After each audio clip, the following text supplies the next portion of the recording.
Penetapan kebutuhan guru tidak lagi hanya ditentukan oleh Pemda, melainkan juga akan ditentukan oleh Kemendikbudristek. Misalkan Pak Budi ini adalah seorang guru tenaga honorer kategori 2 yang mengikuti seleksi P3K Guru tahun 2021 dan sudah lulus passing grade, namun tidak mendapatkan formasi. Assalamualaikum warahmatullahi wabarakatuh, sobat-sobat calon guru, selamat datang di channel Calon Guru. Sobat semuanya, pada video ini kita akan berbagi update informasi terbaru terkait tentang seleksi P3K Guru tahun 2022. Kira-kira gambaran seleksi P3K Guru tahun 2022 itu seperti apa, dan jadwal pelaksanaannya seperti apa, serta syarat untuk pendaftarannya seperti apa. Silahkan simak video ini sampai selesai. Namun sebelum kita lanjutkan, saya ingatkan bagi teman-teman yang mungkin baru pertama kali menemukan channel ini, silahkan klik tombol subscribe-nya dan aktifkan notifikasi loncengnya, sehingga nanti jika ada update video terbaru, teman-teman tidak akan ketinggalan informasi. Sobat semuanya, berikut adalah tayangan terkait tentang perbaikan rekrutmen guru tahun 2022 dari Menpan RB, teman-teman. Nah, sobat semuanya, terkait tentang seleksi P3K Guru tahun 2022, informasi yang saat ini kita dapatkan ini adalah seperti ini.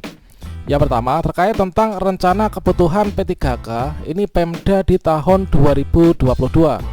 Surat Deputi Bidang SDM Aparatur kepada DJPK Kemenkyu nomor sekian tertanggal 16 September 2021 terkait tentang penegasan data perkiraan formasi ASN untuk instansi pemerintah daerah tahun 2022. Dari surat tersebut telah disampaikan bahwa untuk perhitungan kebutuhan ASN tahun 2022 untuk P3K jabatan fungsional guru itu sebanyak 758.018 orang. Kemudian untuk P3K tenaga kesehatan dan juga tenaga teknis sebanyak 184.239 orang, sehingga untuk totalnya ini adalah sekitar 942.257. Semoga saja pada bagian tenaga teknis ini termasuk juga dari teman-teman operator sekolah dan juga tenaga kependidikan ya. Berikutnya adalah data progres pengajuan kebutuhan P3K Pemda tahun 2022, yang mana untuk kebutuhan nasional ini adalah sejumlah 758.018 formasi. Sementara untuk usulan Pemda ini adalah sejumlah ini, teman-teman. Nah, selanjutnya di sini tentunya kita itu merasa khawatir ya, dikarenakan banyaknya alokasi formasi yang disediakan oleh Kemdikbudristek dan juga Menpan RB. Namun mengapa di daerah ini masih sekian saja untuk yang mengajukan formasi? Ini adalah untuk total Pemda yang ada, kemudian Pemda yang usul P3K, serta Pemda yang mengusulkan P3K Guru. Berikutnya adalah flashback dari penyelenggaraan seleksi P3K Guru tahun 2021, yang mana pada tahun 2021 di sini untuk alurnya ini adalah yang pertama dari penetapan kebutuhan. Usulan kebutuhan ASN diajukan oleh masing-masing. Selanjutnya penetapan atau persetujuan kebutuhan untuk KLD oleh Menpan RB.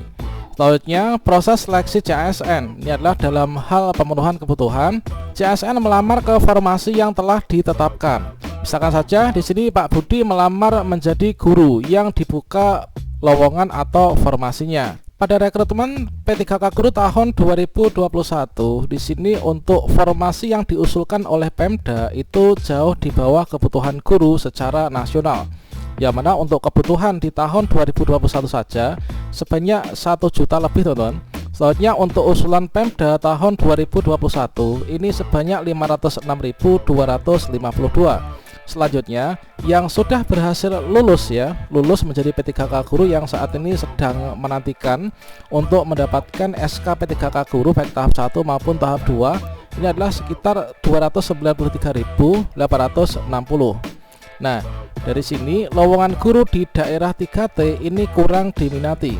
117.939 lowongan guru ini tidak ada pelamarnya. Selanjutnya dilakukan juga yaitu penyesuaian passing grade atau nilai ambang batas untuk memenuhi alokasi kebutuhan ya. Nah, di sini disampaikan juga untuk passing grade yang diturunkan untuk memenuhi dari formasi yang telah dibuka. Berikut ini kemudian disampaikan juga untuk rencana mekanisme baru rekrutmen P3K guru yang akan dilaksanakan pada tahun 2022 ini, teman-teman. Ya, mana di sini nanti akan ada perbedaan ya dari tahun 2021 kemarin. Kalau misalkan usulan formasi itu adalah dari Pemda, nah maka untuk di tahun 2022 ini terkait tentang penetapan kebutuhan, pengusulan formasi oleh Pemda berdasarkan data rekomendasi dari Kemendikbudristek, teman-teman. Nah, selanjutnya penetapan kebutuhan formasi oleh Kemenpan RB, yang mana di sini dengan memprioritaskan guru yang sudah lulus nilai ambang batas atau sudah lolos passing grade tahun 2021 namun tidak mendapatkan formasi. Tentunya adalah merupakan sebuah kabar gembira bagi teman-teman yang kemarin telah ikut seleksi P3K guru namun sudah lulus passing grade dan tidak mendapatkan formasi. Penetapan kebutuhan formasi oleh Kemenpan RB nanti akan dapat dilakukan sepanjang anggaran itu disetujui oleh Kementerian Keuangan. Kemudian untuk yang ketiga tahapnya, proses seleksi prioritas peserta yang lulus nilai ambang batas di tahun 2021. Jadi ini adalah bagi teman-teman nilai ambang batas itu kan kemarin dibagi menjadi P1, P2, dan P3 ya. Bagi teman-teman yang memiliki kategori P1, P2, dan P3 nanti berpeluang besar ya untuk bisa lulus seleksi P3K guru tahun 2022. Selanjutnya di sini ada pencerahan, teman-teman. Nah, ada pencerahan yaitu proses seleksi antara pelamar baru atau new recruit ini dengan guru GTK yang termasuk THK 2 yang tidak berpengalaman ini tidak akan disamakan, teman-teman. Nah, misalkan saja inilah seperti ini untuk pemenuhan kebutuhannya ya. Misalkan Pak Budi ini adalah seorang guru tenaga honorer kategori 2 yang mengikuti seleksi P3K guru tahun 2021 dan sudah lulus passing grade namun tidak mendapatkan formasi karena kalah bersaing dengan guru lainnya di seleksi kompetensi 2 misalkan. Maka ini nanti akan dialokasikan formasi untuk Pemda ya di sekolah Pak Budi tersebut agar Pak Budi ini dapat melamar di sekolahnya sendiri. Selanjutnya pada bagian tahap keempat, seleksi peserta dengan metode observasi dan background check, teman-teman. Nah, maksudnya ini adalah guru yang belum lulus passing grade di tahun 2021 kemarin. Nah, teman-teman yang sudah ikut seleksi P3K guru tahun 2021 namun belum lulus passing grade dan peserta umum yang baru melamar nantinya ini tetap dapat melamar ya sebagai P3K guru di tahun 2022.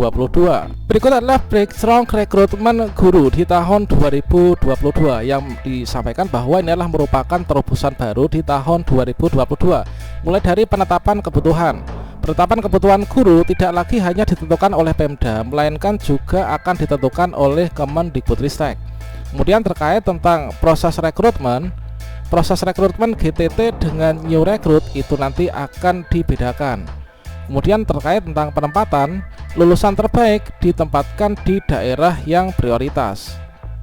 Nah, selanjutnya terkait tentang jadwal perencanaan dan pengadaan ASN tahun 2022. Nah, di sini untuk bulan Maret kemarin, Maret 2021 ini adalah pengusulan formasi. Kemudian April ini Menpan RB meminta pendapat Menteri Keuangan. Kemudian pada bulan Mei Menkyu menyampaikan pendapatnya. Bulan Juli 2021 pertimbangan teknis kepala BKN. Selanjutnya Januari 2022 sampai Mei 2022 Menpan RB menetapkan formasi 2022.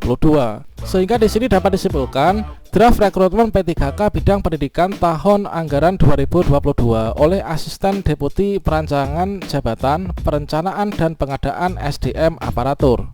Yang pertama, total kuota P3K guru 2022 akan jauh lebih banyak. Bagi mereka yang pernah menempuh tes di periode 2021 dan sudah passing grade namun kalah ranking atau tidak mendapatkan formasi, akan menempuh seleksi yang berbeda dengan pelamar baru. Nah, ini harusnya dapat menguntungkan ya yang teman-teman pernah ikut di tahun kemarin. Akhir Mei 2022 itu diprediksi penetapan formasi ya. Nah, ini belum termasuk nanti untuk pengumumannya. Nah, sepertinya di tahap 3 untuk periode 2021 itu nanti memang tidak diadakan dan nanti akan dilebur dimasukkan menjadi seleksi P3K guru 2022. Memperbesar kuota formasi. Jika Pemda mengajukan formasi secara maksimal, maka akan tersedia sekitar 970.410 formasi. Inilah gabungan sisa 2021 sebesar 212.392 dan formasi 2022 sebesar 758.018 formasi. Guru-guru yang telah lulus passing grade namun belum dapat formasi dapat pada seleksi P3K 2021 maka akan diakomodir pada seleksi P3K 2022. Mencegah terjadinya pergeseran antara guru di sekolah induk yang lebih banyak lagi dan mempercepat penuntasan pemenuhan 1 juta guru ASN P3K.